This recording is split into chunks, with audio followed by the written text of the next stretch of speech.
Garbėjai Kristai, sveiki prisijungę į Kūno teologiją paprastai. Tinklalaidė, kurioje remdamiesi išlaisvinančių Švento Jono Pauliaus II mokymu, per pokalbius gilinsimės į tikrąjį kūno, jo grožio ir paskirties supratimą.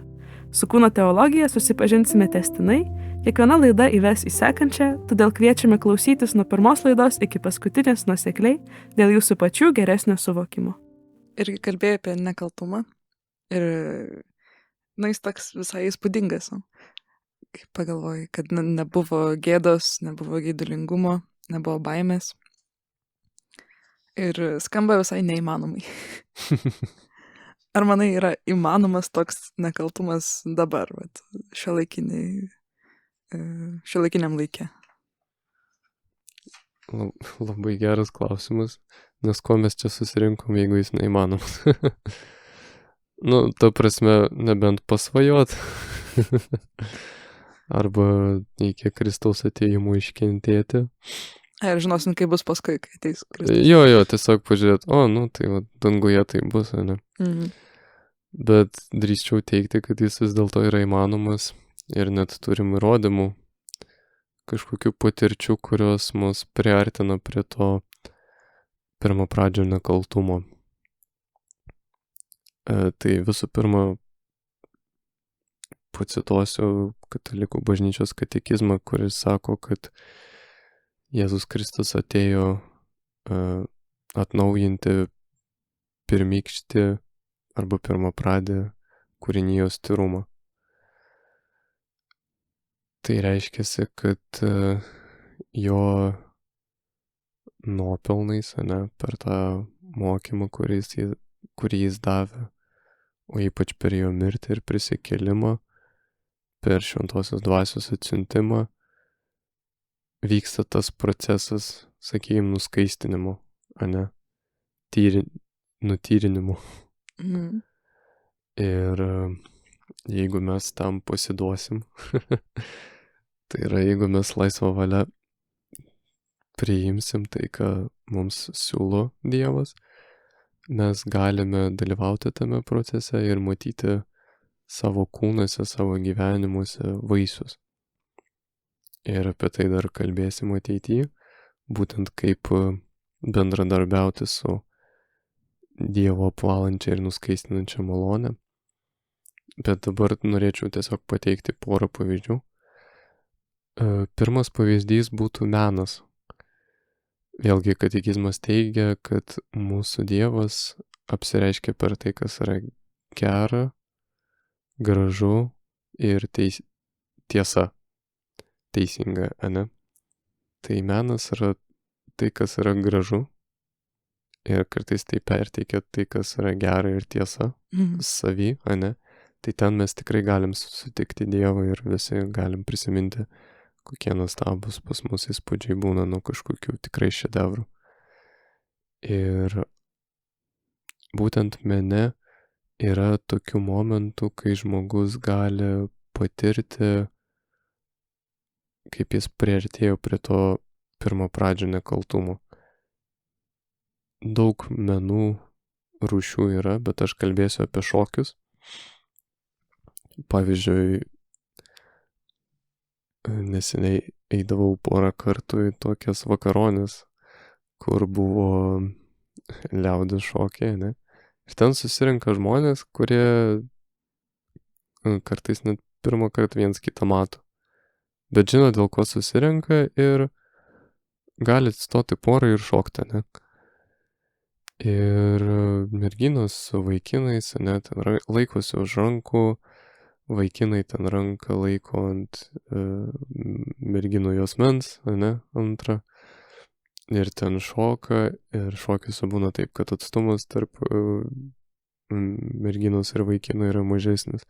Yra tokių šokių, kad yra judesys, kur ten ranką galima paliesti tokias vietas, kur, dažniausiai nėra liečiamas, net galim, ir krūtinė kartais būna, Bet suvokiama, kad tai nedaroma specialiai, kad tai yra šokio dalis ir kad nėra tikslo kažką išnaudoti, ne? Bet tikslas yra būtent patirti tą meno grožį. Ir čia labai svarbus dalykas yra, kad abu partneriai šokiuose jie yra dėl kažko trečio. Tai reiškia, jie dėl meno paties tų šokių, ne? Ne dėl viens kito, bet jie tam tikrą prasme tampa vienu. Tai yra, du tampa vienu, tampa pora jau čia kažkoks naujas organizmas ir jis jau pats veikia. Kažką daro naujo, ką nepadarytų vienas iš partnerių, būdamas be kito, ane? Ir panašiai buvo ir pas pirmus žmonės, nes jų tikslas buvo ne kitas žmogus, bet kažkas trečio, kas yra Dievas, ane? Bet nebuvo Dievas už ribų, bet buvo jų vienybėje. Jų vienybėje. Nu taip, nes jų santykis buvo Dievo paveikslas. Nu, pagal Dievo paveikslą tai yra. Nes jie viens kitam save dovanodavo, ne? Ir tame rasdavo Dievą, nes iš tikrųjų, kaip rašo apaštalas Jonas, Dievas yra meilė. Jeigu tarp jų buvo meilė, o mes jau apie tai kalbėjome, reiškia, tarp jų buvo Dievas. Ir jų santykėje pačiame buvo Dievas. Tai šokiuose aš tai labai gerai pastebėjau, nes nebuvo baimės, nebuvo kažkokio susikaustimo, nebuvo įtarinėjimo, bet buvo visiška laisvė. Ir tada aš pasijaučiau, tarsi aš esu taip arti to pirmo pradžio nekaltumo, ne? Kas mane nustebino iš tikrųjų. Aš prieš kažkiek ten metų dar tikrai nebuvau šokio fanas. Iki šiol nesu pilnas fanas, ne? Bet šokio idėją neigiau, sakykim taip, ne? Antrą pavyzdį iš savo vaikystės papasakosiu. Aš šiaip labai mėgdavau piešti. Nuo pat mažens pradžioje piešiau dinozaurus. Ir labai daug. Kažkaip jie mane žavėjo. O tada perėjau prie žmogaus kūno, nes jis mane pradėjo žavėti dar labiau. Ir man labai patikdavo ten raumenis, kaulai ir panašiai. Dėl to dažniau paišiau būtent vyro kūną, ane? Ir piešiau jį pusnuogį dažniausiai. Nu, nes tada daugiau raumenų matosi ir panašiai. Ir, taip buvau pasinėręs į tai, kad, ten labai stropiai praktikavaus, mokiaus ir panašiai. Bet vienu momentu pagalvojau, kad kažkaip per dažnai vyrus paišau, reikia ir moterį nupiešti. Kad, aš tada negalvoju apie lyčių nelygybę ar dar kažką, tiesiog man gal kaip menininkui buvo labai įdomu kažką kito išbandyti. Ir jeigu man kūnas patinka, tai reiškia, moteris bus nuoga. Ir aš piešiau nuogą moterį. Ir kažkaip tokį įkvėpimą turėjau, kad visą kūną nupiešti, ne? Tai yra nuo kojų iki galvos. Ir tada prieinu prie klubų zonos, prie lytinių organų. Ir aš suprantu, kad aš neturiu pakankamai žinių ir įsivaizdavimo, kaip nupiešti teisingai lytinius organus. Ir aš jų nenupiešiau ir mano motivacija kaip tik nebuvo tai, kad man buvo gėda juos piešti ar dar kažkas, bet tik dėl to, kad aš negalėjau to padaryti gražiai, ne? Mhm. Tam tikrą prasme pagerbiant kūną.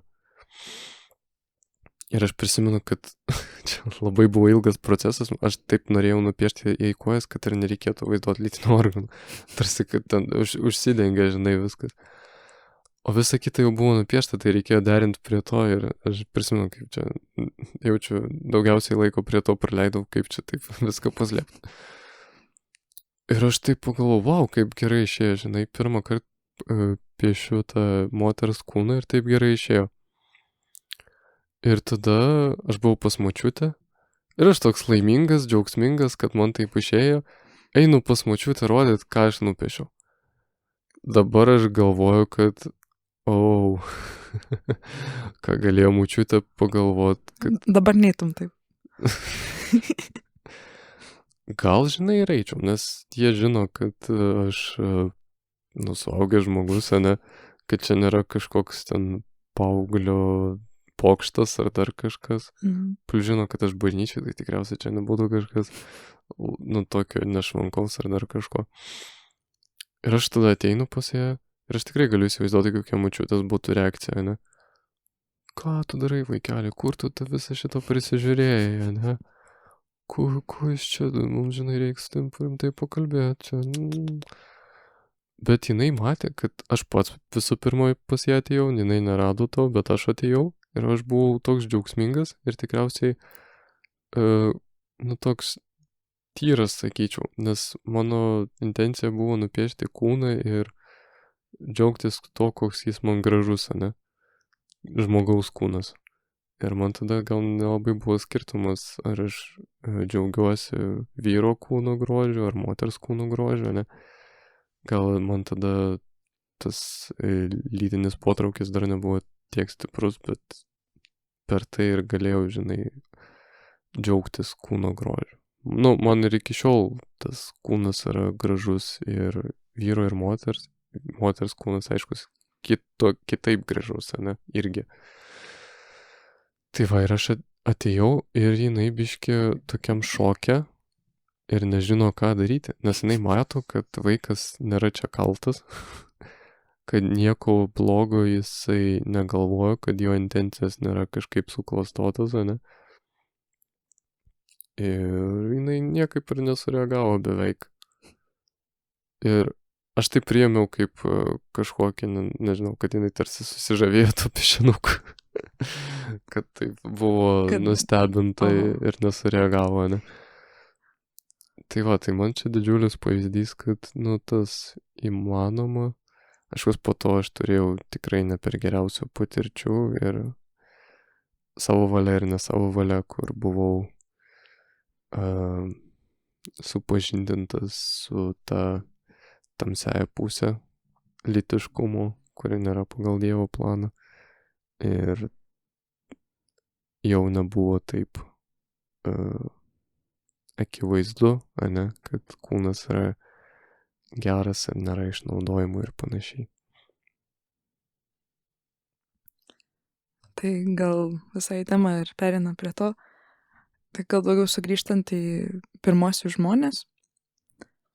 Ar galėtum papasakoti plačiau apie patį nuopuolį, kaip viskas pasikeitė iš to nekaltumo į kaltę, į gėdą, į baimę, kaip viskas perėjo. Aišku, žinom tą pradžios knygos istoriją, bet gal galėtum biškai plačiau pakomentuoti. Pradžios knygos istorija, ten kalbama apie vaisių, kažkas sako obuolys, nors ten to neparašyta. Kiti sako figos. Figos, jo, kažkur, ten nuo kultūros priklausoma. Ros girdėjau tokį, kad ir bananas. Žodžiu, keista biški. Bet vis tiek, kaip minėjau, tai yra labiau poetinė literatūra ir tai turi parodyti tiesą per kažkokį grožinį perteikimą, ne? Tai anot Jono Pauliaus II nuopuolis įvyko per tai, kad žmonės suabejojo dovana. Ką tai reiškia? Visas pasaulis jiems buvo kaip dovana ir jie viens kitam buvo kaip dovana. Bet šėtonas juos sugundė to, kad kai tu pats priimi tai, ką tau duoda, gali būti taip, kad tau duoda ne viską. Ir tu kažką praleidi ir kažką, kažko netinki, ane? Tai jo toks argumentas, sakykim, gundime buvo, kad o paimk tu pats. Nes kai gali paimti pats, tada gausi žymiai daugiau. Ir čia paprašysiu vieną citatą paskaityti, kuri labai gerai tą apibūdina. Tai Lorenzo Albacete citata. Kiekviena pagunda susiveda į vieną pagundą. Pagunda manyti, kad giliausių mūsų širdies troškimų patenkinimas priklauso tik nuo mūsų pačių. Taip. Ir tik nuo mūsų pačių, o reiškia, turim patys imti, patys perimti kontrolę į savo rankas. Kitaip galima apibūdinti, kad pirmieji žmonės nutarė, kad jie dabar spres ir apibrėž dalykus, o nebus tokiais ieškotojais, ane, ir atradėjais. Nes Dievas sukūrė jiems pasaulį ir pateikė, ir jiems tikrai reikėjo atrasti viską, ne, kas jau buvo paruošta. O jau tas sprendimas Dievui nepaklusti buvo sprendimu patiems spręsti, kas gera ir kas bloga, ne. Ir tokiu būdu ir turime, kad tai buvo gėrio ir blogio pažinimo medis, ane. Jie norėjo patys spręsti, kas yra gerai, kas yra blogai. Jie suabejojo, kad Dievas juos myli ir duoda jiems dosniai. Ir galvojo, kad Dievas gali ir daugiau duoti. Dėl to Žaltys sako, kad tapsit kaip dievai. Dėl to Dievas jums uždraudė tą padaryti, ne?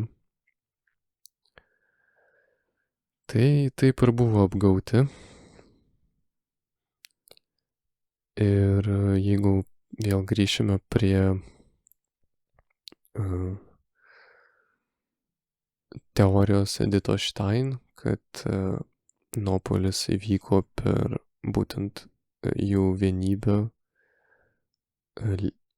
lytiniame akte, ane, per vienybę, kur tampa vienu kūnu. Tai tame irgi labai matome, kaip žmogus nori pats paimti, bet neatsiduoti ir netarnauti, ne? Kur žmogus koncentruojasi tik tai, ką pats gali gauti, ir tada kitus išnaudoja. Ir lytiškumo sferoje tas ypač matosi. Ir tam, kad būtų ta versija paremta, galime pažiūrėti į tai, kokios pasekmės buvo nuopuolio, o pirmoji pasekmė nuodėmės buvo būtent gėda susijusi su lytiškumu, ne, jie iš karto užsidengė. Tai gal priminsim Editą Stein teoriją, kad įvyko nuopuolis per išnaudojimą vienas kito lytinio akto metu, o ne tiesiog nepats lytinis aktas buvo nuodėmė. Taip. Žodžiu, kad nuodėmė buvo lytinio akto iškraipimas, kad pats lytinis aktas nėra blogas, ne? Dievas sukūrė žmogų ir palaimino jį daugintis, reiškis. Tai buvo Dievo plane, ne?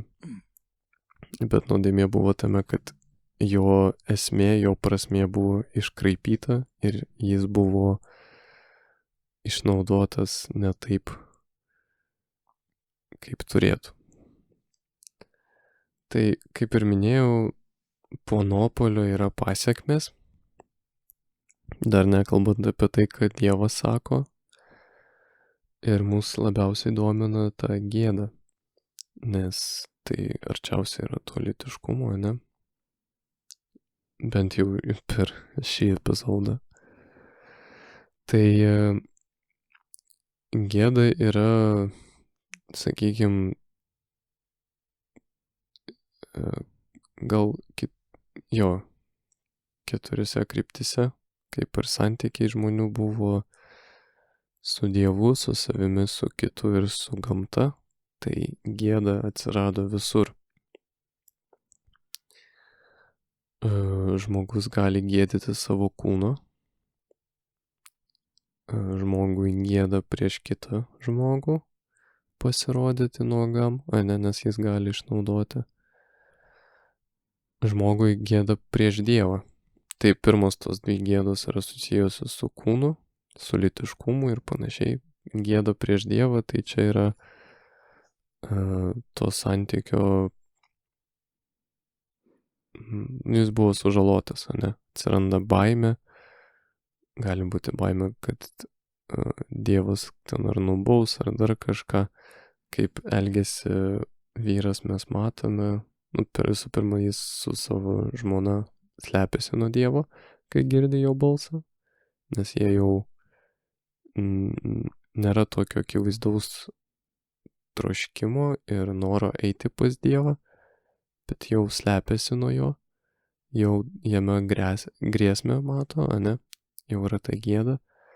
Ir toliau kas vyksta, vyras permeta atsakomybę ant moters, moteris ant žalčio ir nieks nenori priimti atsakomybės ir nieks nenori atgailauti, nenori pripažinti, kad jis yra neteisus.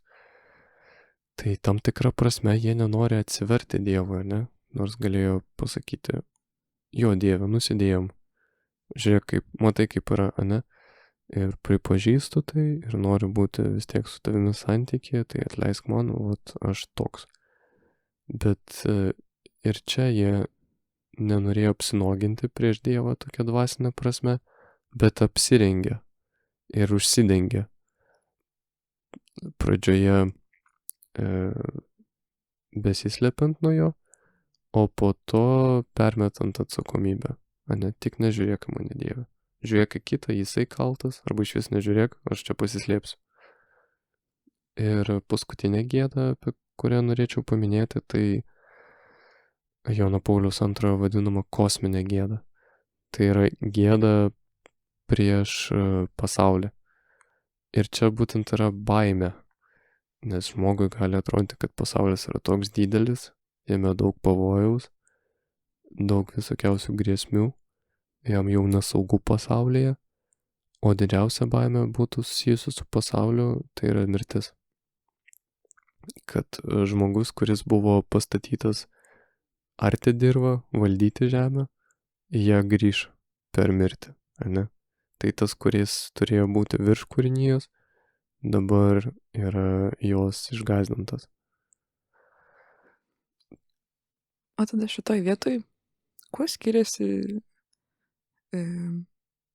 gėda nuo baimės, ta prasme, jin visur kaip ir yra baimė. Baimė prieš Dievą, prieš kitą. Tai sakykime, gėda savy visada turi baimę. Aš taip pat sakyčiau. Bet ir susijusi su kalte irgi. Taip, su kalte irgi. Bet kaltė gali vesti mus prie atgailavimo ir tokio puolimo prie Dievo gailestingumo, o gali varyti mūsų neviltį ir savęs graužimą ir baimę, kad Dievas dabar nubaus, nes aš taip ir taip padariau, ane? Tai kalties jausmas gali privesti prie skirtingų dalykų. Svarbu jį išgyventi, jo neslėpti ir tada teisingai su jo pasielgti. Sakyčiau taip.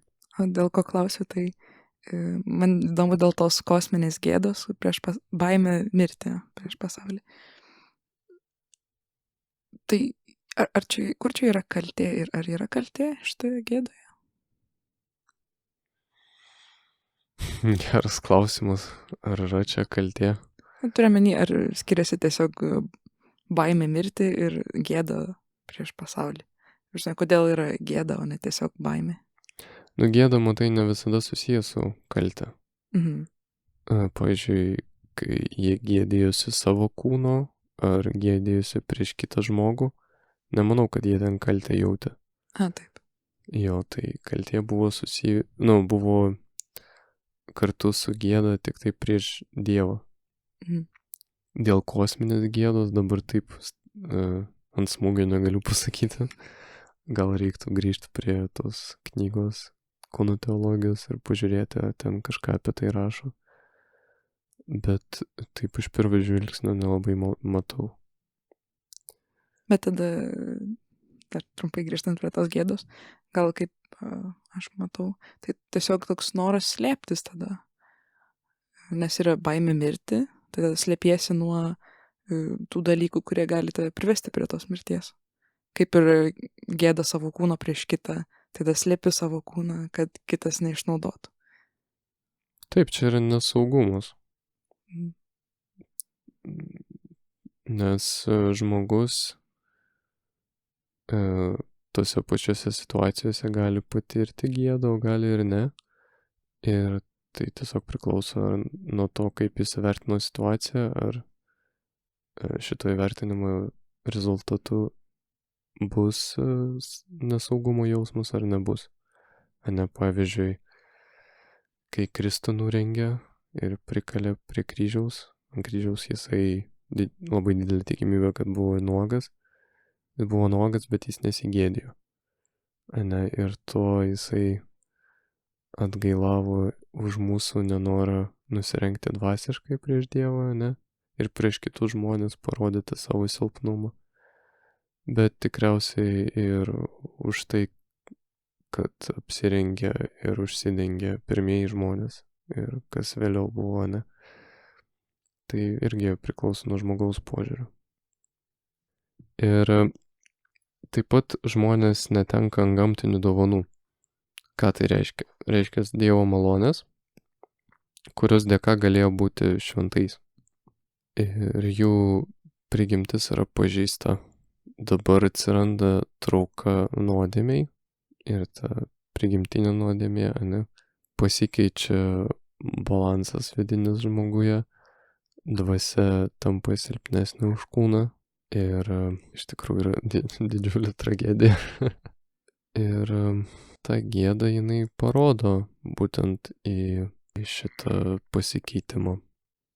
Žmonės taip pat jau nebe taip lengvai suvokia savo kūną, neatsiranda sunkumai, nes kūnas nebegauna jėgos iš dvasios, kuri pakeldavo jį iki Dievo paveikslo lygio.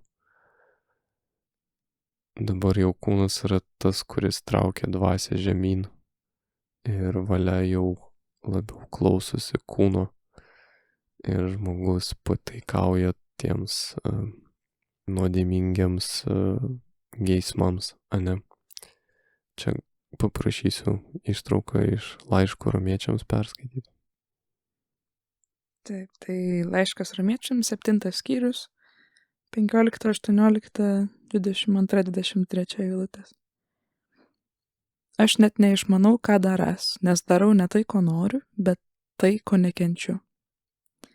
Aš žinau, kad manyje, tai yra mano kūne, negyvena gėris. Mat gero trokšti sugebu, o padaryti ne. Juk kaip vidinis žmogus aš žaviuosi Dievo įstatymu. Deja, savo kūno nariuose jaučiu kitą įstatymą, kovojantį su mano proto įstatymu. Jis paverčia mane belaisviu nuodėmės įstatymu, glūdinčio mano nariuose. Man visada taip įdomu iš tos ištraukos klausytis. Čia yra Paulius, vienas iš tokių žymiausių apaštalų, vienas sėkmingiausių misionierių visoje istorijoje ir vienas iš tokių didžiausių šventųjų ir tokius dalykus kalba. Čia galima prarasti net biškį viltį. Bet lengva susitapatinti tada. Taip, susitapatinti su Paulium tampa lengva ir kitur, kur jisai rašo taip iškilmingai labai ir taip, kaip čia, vos ne fantastiškai, ne, apie krikščionybę ir kaip viskas turi būti. Tai čia suprantame, kad ir jis turėjo sunkumo, ne, turėjo iššūkių. Ir čia jisai puikiai aprašo tai, kas atsiranda po nuopuolio. Atsiranda ta jėga kita, kuri priešinasi dvasiai, atsiranda tas naujas įstatymas, kuris geidžia ir verčia žmogų jam paklūsti, ne. Tas žmogus, kuris buvo sukurtas su laisve, dabar jau yra vergas savo aistrų, savo norų Ir ne tik kūno prasmės suvokimas, savo ir kito žmogaus tampa jau nebe toks intuityvus, natūralus ir lengvas, bet ir tuo pačiu valdymas savo kūno, ne? Ta tikrai gerai matome ir šitoje ištraukoje ir savo gyvenime. Paskutinis dalykas, apie kurį norėčiau pakalbėti, tai būtų gėda. Būtent į jos esmę biškį pasigilinsime. Ir iš tikrųjų yra dvi priežastis, kodėl žmogus gėdėjasi. Tai pirma būtų, kad jis suvokia, kad kiti gali pasinaudoti jo kūnu, ne, ir tokiu būdu pažeisti jo orumą. Ir tada gėda yra kaip gynybinis toks mechanizmas. Ir šia prasme gėda yra gerai, nes tai yra orumo suvokimas ir jo gynimas. Ir vienuolis, kuris mokė mane ir mano draugus misionierius Ukrainoje, misijos mokykloje, sakė, kad gėda yra teologiška. Ta prasme, kad uždengti kažką, kas labai vertinga yra, tai yra gera ir matome tai kitur mūsų tikėjime. Pavyzdžiui, Dievo slėpiniai, ane? Įsikūnijimas, Eucharistė, tai tokie dalykai, kurių mes negalime iki galo suprasti. Ir tai yra slėpiniai mums kažkaip uždengti. Ir ne veltui, nes tai yra tokie didžiuliai dalykai. Ir gal net galima pasakyti, kad mes neverti. Ar negalime to pilnai suvokti, ne dėl to tai uždengta. Pats Jėzus kalbėjo palyginimais, pavyzdžiui. Tai irgi net tiesiai šviesiai viską išliedavo, bet taip per palyginimus. Ir taip pat įsakė nebarstyti perlų kiauliams. O tai reiškia pagarbiai elgtis su to, kas yra šventa. Tarp to yra ir mūsų kūnas. Kita priežastis, kodėl gėda atsiranda, yra aš nepriimu savo kūną ir manau, kad iš manęs juoksis žmonės ar panašiai, ne. Tai čia ta negatyvi gėda, ne. Tai galime padaryti išvadą, kad gėdos patirtis yra dvejopa. Iš vienos pusės, tai nėra gerai, nes jinai atsirado dėl nuodėmės patekimo į pasaulį ir dėl to, kad kiti žmonės gali manim pasinaudoti, arba dėl to, kad aš nevertinu Dievo dovanos savo kūną. Iš kitos pusės tai gėda turi ir teigiamą aspektą, nes aš saugau tai, kas turi būti saugoma. Nors iš tikrųjų, jeigu nebūtų nuopuolio, to ir nereikėtų saugoti, ne? Jie laisvai buvo nuogi ir nesigėdėjo. Ir tada jiems gal prieš nuopuolį Jėzus ir nebūtų kalbėjęs palyginimais, bet jie galėtų tiesiogiai pažinti Dievą. Gal ir galėjo. Gal. Čia yra pavojus manyti, kad rojus buvo dangus. Tikrai tokių versijų girdėjau. Čia yra netiesa, tai dar nebuvo dangus, nes dangui nieks negali nusidėti. Čia yra viena iš daugelio priežasčių, kodėl rojus nėra dangus, bet labai tokie akivaizdi, ne. Tai rojus, kaip ir mūsų gyvenimas dabar žemėje, tai yra išbandymas ir tai yra mūsų laikotarpis pasirinkimui padaryti. Ir melskimės, kad padarytume gerą pasirinkimą. Nors po to, ką aš šiandien papasakojau, gali atsirasti nevilties. Ir tokio įsivaizdavimo, kad neįmanoma nugalėti, ne, per visas tas patirtis, kurias jau turėjome, jau matome, kiek mes silpni esam. Ir net Paulius apie tai kalbant, tai kur aš ten, ne. Bet Paulius yra šventasis, reiškia, kad dangų galima pasiekti. Ir tikiu, kad tą dangų jis išgyvena jau čia žemėje. Ir mes visi esam tam pašaukti, nes Kristus atėjo skelbti gerosios naujienos su žodžiais, kad prisiartino Dievo karalystę. Ir mes jau dalinai joje gyvename, kaip pakrikštėtėje, ne kaip tie, kas yra bažnyčioje. Tai tas dalinumas, jisai gali augti, ant kiek, taip grubiai tariant, procentų aš esu Dievo karalystėje. Tad nenusiminkim, mane vėlgi, kaip sakiau, Jėzus atėjo atkurti pirmykščio kūrinijos tyrumo. Ir čia noriu tokį pavyzdį pasakyti. Nežinau, ar girdėjot jūs klausytojai, bet tai yra tokios, kaip čia pasakyti, tokie pasakojimai apie baroną Münchhauseną iš Vokietijos. Čia buvo toks pasakiškas, mistinis, legendinis personažas, kuris labai mėgo visokius nerealius pasakojimus apie savo nuotykius pasakot. Ir žmonės, aišku, jiem nelabai tikėjo. Ir vienas iš jo pasakojimų buvo, kad jis jodamas arkliu per mišką pateko į pelkę ir pradėjo skęsti. Ir jis didžiavosi tuo, kad paėmė save už plaukų ir ištraukė iš tos pelkės ir ne vien save, bet ir arklį. Mes suprantame, kad tai nėra įmanoma.